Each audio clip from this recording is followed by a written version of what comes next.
Ay, Ber, ang totoo kasi niyan, ayaw ni Apong ako na makipagkaibigan sa'yo. Pero, okay na. Dahil nagkausap na kami kanina. Pumapayag na siya na maging kaibigan kita. Ano ba yan? Sama naman ang panahon. Huwag na nga lang makalabas ng bahay. Pauwi na lang. Oh, si Shane yun ah. Bakit si Iver yung kasama niya? At hindi si Apong? Shane, talaga ba? E di simula kayong araw. Magkaibigan na tayong dalawa. Oh, ba't sila magkahawak pa ng kamay? O, Iver, magkaibigan na tayo simula ngayong araw na to. Pero teka lang, bitawan mo na yung kamay ko. Hey Shane, sorry ah. Excited lang kasi ako. Dahil pumayag ka, maging magkaibigan tayong dalawa. Shane, siya nga pala. Asan si Apong? Yung boyfriend mo? Ah, wala. Pumasok. Panggabi kasi siya eh. Ah, ganun ba?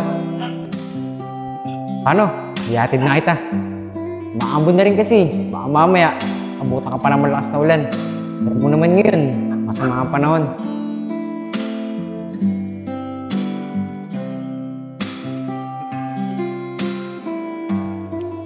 Sabihin ko kaya to kay Apong. Pero, wag na nga. Baka sabihin na naman ni Shane, nakikialam ako sa relasyon nilang dalawa. Makauwi na nga. Tagal naman ng rider na yun. Kanina pa ako nag-aantay dito eh. Siguro, yung rider na yun, saan pa nagpunta. Uy, Mariel. Magandang araw sa'yo. Anong ginagawa mo dyan? Eh, Iver, naantay ko yung order ko eh. Siguro, yung rider na yun, saan pa nagpunta. Pero, pwede ba kita makausap saglit? Oo naman, Mariel. Tungkol saan ba yung sasabihin mo? Kahapon, nakita ko kayong dalawa ni Shane. Bakit hinawakan mo yung kamay niya? Eh, hindi naman ikaw yung jowa niya, si Apong. Ah, yun ba? Wala yun. Excite lang kasi ako. Alam mo ba, pumayag na kasi si Shane na makipagkaibigan sa akin. Bakit? May mali siya pa sa ginawa ko. Di ba, lahat naman ng tao, natural lang kapitan yung kamay pag nakikipagkaibigan. Oo, tama ka. Pag nakikipagkaibigan, nakikipagkamay. Pero sa ginawa mo, hindi tama yun. Dahil dalawang kamay yung hinawakan mo sa kanya. Tsaka Iver, yung mga ganyang style, alam ko na yan. Hindi pakipagkaibigan yung hangad mo sa kanya. May gusto ka rin. Mariel, pwede ba? Huwag mo ko pagsalitaan ng ganyan. Kumot nakikipagkaibigan ako sa kanya, eh may gusto agad ako. Alam mo, Mariel, ngayon nakikita ko yung ugali mo. Masyado ka mapanghusga ng tao. Iver, di naman kita sa inuhusgahan eh. May mga ganyan kasi akong kaibigan sa probinsya. Kunwari, makikipagkaibigan, pero may masama pala silang intensyon. At sa nakikita ko, mukhang aagawin mo si Shane kay Apong. Mariel, mukhang hindi magiging maganda itong pag-uusap natin. Siguro mas maganda niyan. Huwag na lang tayo mag-usap. Sa nakikita ko kasi sa'yo, tamang hinala ka. Tamang hinala. Totoo naman yung sinasabi ko. Siguro, dapat malaman ni Apong yung ginawa niya kahapon kay Shane.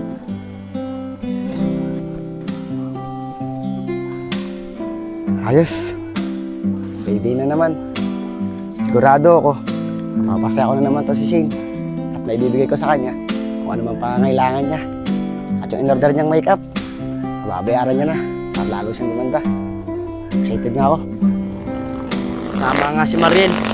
Hindi pa siya nagkakajowa.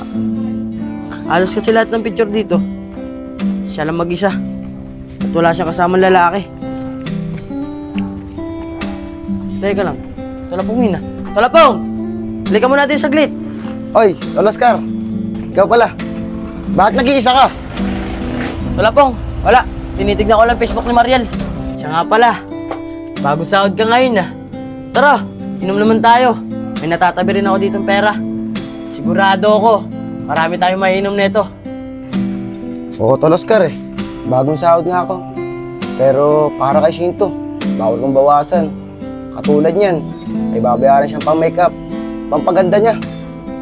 Oscar, siguro, Susunod lang tayo uminom. Susunod yung sahod ko. Tayong dalawa lang. Nako, ganyan din yung sinabi mo sa akin eh. Nung nakakaraan sahod mo. Eh hindi naman ako magpapalibre sa'yo eh. May pera din ako dito. Siya nga pala tol, mapapayo ko lang sa'yo. Bilang isang kaibigan mo, sana naman, huwag mo ibigay lahat kay Shane. Magtira rin yung para sa'yo. Nako tol, Oscar. Sige, diyan ka na nga. Naiwan na kita. Baka hinihintay na ako ni Shane dun eh. Okay, Ano? Diyan ka na. nakakaawa talaga tong kaibigan ko. Lahat, ibibigay niya. Para lang sa babaeng minamahal niya. Lintik yung babaeng yun ah. Alam na alam ko ano yung magiging plano ko. Ay Ber, alam mo naman papasok ako eh. Umuwi ka muna sa bahay, magsaing ka. Bibili akong ulam. Sige kuya, wait lang.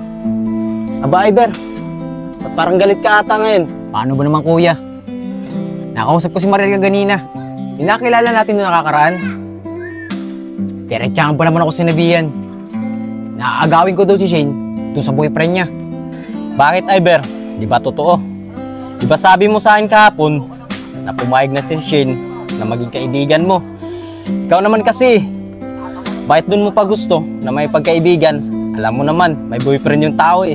Sige na kuya, uuwi na ako sa atin. Magluluto na ako.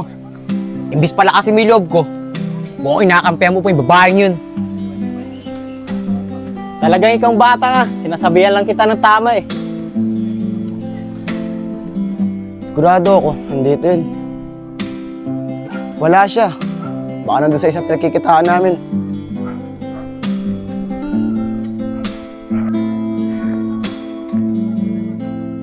Oh, wala rin siya rito. Napunta na nga sa kanila.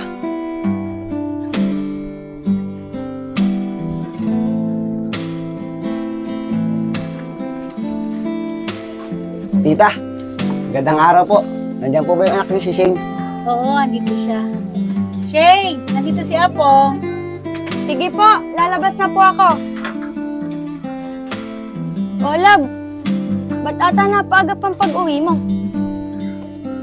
Labs, di ba sabi ko naman sa'yo kahapon, sahod ko ngayon, kaya maaga ako nakauwi. Ito nga pala yung pera, oh. Yung pambayad mo sa in-order mong pa-makeup, yung pampaganda mo. Labs, sa'yo na to lahat. Oh, love. Ang dami naman yan. Baka wala ka ng panggastos sa loob ng 1 linggo. Pag binigay mo sa akin lahat yan, wala nang matitira sa'yo. Ano ka ba naman, Lab? Okay lang yun. Kahit wala matira sa akin. Sa malaga, mabili mo yung mga gusto mo. At para sa'yo talaga to. Inuutangan naman ako dun sa minapasukan ko eh. Katrabaho ko. Love, maraming salamat dito ah. Pero, pwede mo ba akong samahan mamaya? Dun sa may boulevard. May bago kasing bukas na kainan dun eh. Gusto ko, pagkakakain ako, ikaw yung kasamahan ko. Ganun ba, Lab? Pwede bang hindi mo na kita masamahan niya yun? Sobra kasi ang pagod ko eh. Doon kasi sa trabaho namin, ang dami namin ginawa kagabi. Hindi naman pwede namin di tapusin yun eh. Makagalit yung boss namin. Love, lagi mo na lang ako hindi sinasamahan. Pag inaaya kita, lagi kang may dahilan. Hindi na nga, Lab. Sasamahan na nga kita. Talaga ba, Love? Sasamahan mo na ako? Oo, Lab. Sasamahan na kita. Ilang oras ba tayo aalis? Mamaya, Love. Aalis na rin tayo. Mga alas 5 ng hapon. Sige, Lab. Mauna na ako. Mamaya na lang tayo magkita. May pinagkikitaan natin. Sige, Love. Ito na ako. Papasok na rin ako.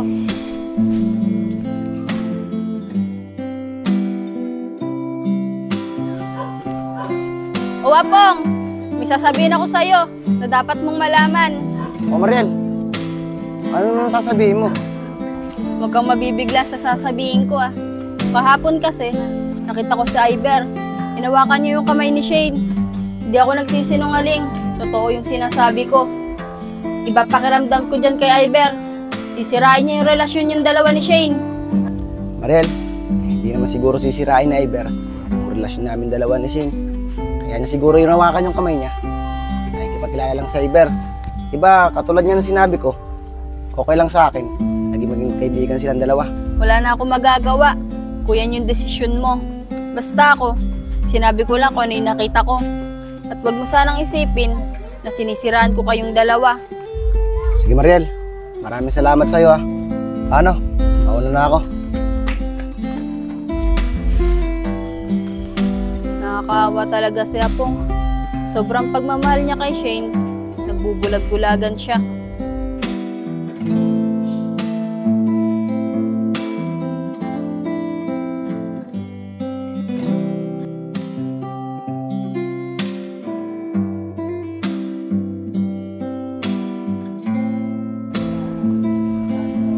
Love, maraming salamat nga pala at sinamahan mo ako kahit pagod ka sa trabaho mo.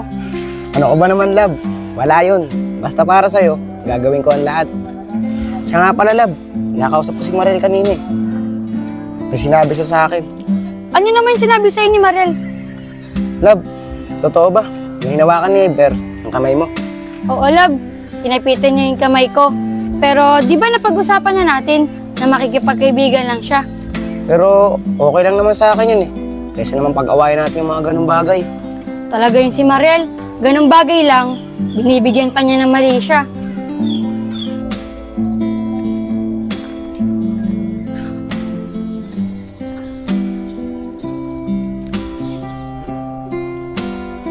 O Mariel, buti naman, nakita kita. Mag-usap nga tayo saglit. Mariel, ano yung sinasabi mo kay Apong na nakita mo daw na hinawakan ako ng kamay ni Iber?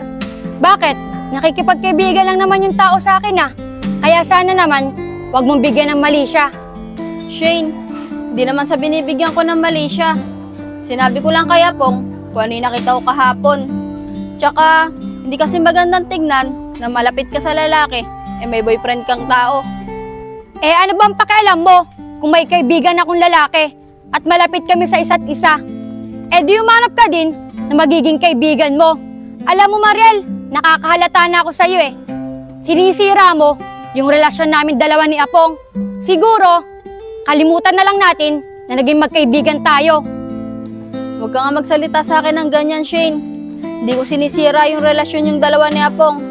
Dahil ganyan yung naging kaibigan ko nung nasa probinsya pa ako. Nagkasira sila na dahil sa ganyang bagay. Alam mo, Shane, bihira yung ganyan katulad ni Apong. Mamahalin ka ng tapat at ibibigay niya lahat para sa'yo. Mariel, siguro, kaya umalis ka sa probinsya nyo, ganyan siguro ang gawain mo sa mga kaibigan mo. Hindi mo naman dapat pakialaman, pinapakailanganan mo. At kung pwede lang, huwag ka na mga alam sa buhay namin ni Apong dahil labas ka na doon.